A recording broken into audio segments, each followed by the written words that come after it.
Saudara-saudaraku yang dikasih Tuhan, senang kembali menjumpai saudara-saudara di dalam sapaan Gembala GKI. Dan pada saat ini kita akan merenungkan akan firman Tuhan dengan tema petunjuk dan tuntunan Tuhan dalam kehidupan. Saya Pendeta Ricardo Sitorus dari GKI Kemang Pratama. Adapun bacaan Alkitab yang hendak kita baca dari Kisah Para Rasul 8 ayat 30 sampai 31. Sebelumnya mari kita satu dalam doa. Bapa Surgawi, kami mengucap syukur untuk kasih Tuhan yang senantiasa berlimpah dalam hidup kami, di mana kami juga Tuhan perkenankan untuk membaca dan merenungkan bagian firman Tuhan yang akan memandu, memberikan kami juga pengertian, memberikan kami juga petunjuk dalam kami berjalan dalam perjalanan kehidupan yang kami jalani. Karena itu ya Tuhan, pada saat ini biarlah Roh Kudus-Mu memberikan kepada kami pengertian dalam bacaan saat ini. Dalam nama Tuhan Yesus kami berdoa. Amin. Kisah Para Rasul 8 ayat 30 sampai 31 mengatakan demikian. Filipus bergegas ke situ dan mendengar sida-sida itu sedang membaca kitab Nabi Yesaya. Kata Filipus, "Mengertikah Tuan apa yang Tuan baca itu?"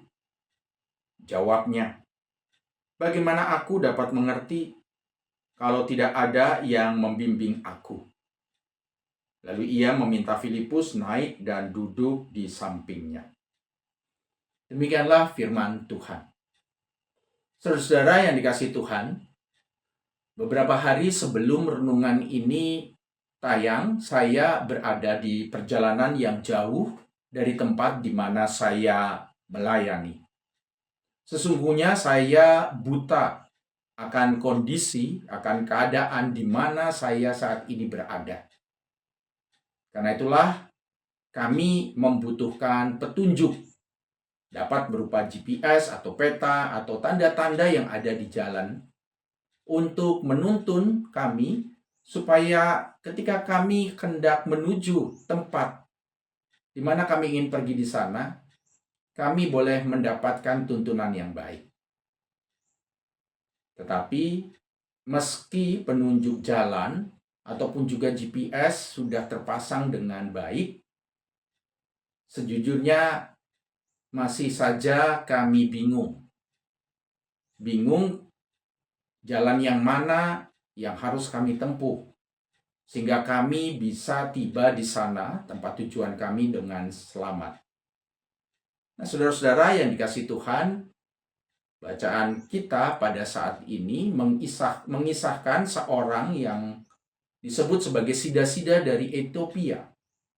Dia adalah seorang pembesar, seorang kepala perbendaharaan yang pada saat itu pulang selesai beribadah di Yerusalem.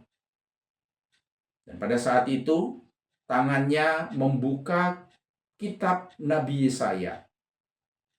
Bagi dirinya, kitab itu ibarat petunjuk akan jalan kehidupan. Sepanjang perjalanan, ia membaca kitab tersebut. Namun tampaknya ia buta terhadap petunjuk kehidupan itu. Ia tidak mengerti tentang apa yang dituliskan di sana. Menariknya, sida-sida Ethiopia itu mendapatkan GPS atau menggunakan penduduk setempat. Dan GPS itu hadir dari seorang yang bernama Filipus. Tuhan menyuruh Filipus untuk segera menemuinya dan memberikan petunjuk. Singkat kata dikatakan bahwa Filipus pun segera pergi. Perjumpaan terjadi antara sida-sida itu dan Filipus.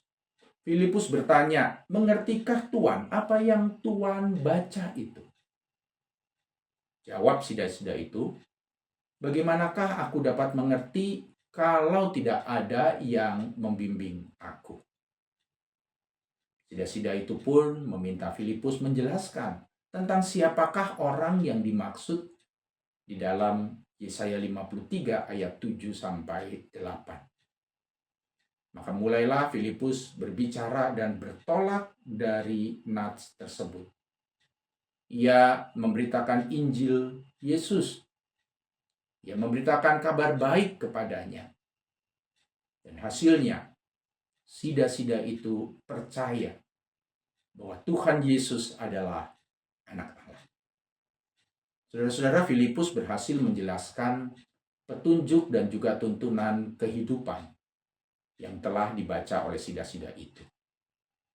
Bahkan dikatakan sida-sida itu menerima Yesus Kristus dalam hidupnya. Dan sebagai tandanya ia memberikan dirinya dibaptis.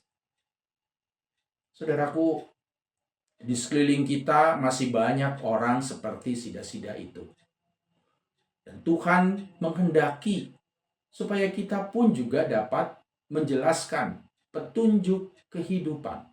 Atau kita menjadi GPS, sehingga orang-orang lain dapat menemukan jalan untuk berjumpa, bertemu dengan Sang Juru Selamat, yaitu Tuhan Yesus, di dalam kehidupan mereka.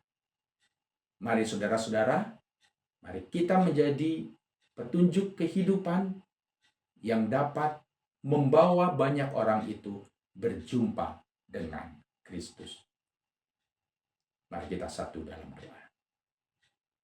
Terima kasih ya Bapa untuk kami mendapatkan kesempatan merenungi bagian firman-Mu pada saat ini.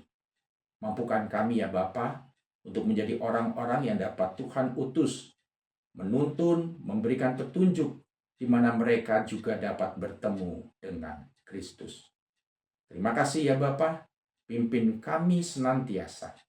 Di dalam nama Tuhan kami Yesus Kristus, kami berdoa. Amin.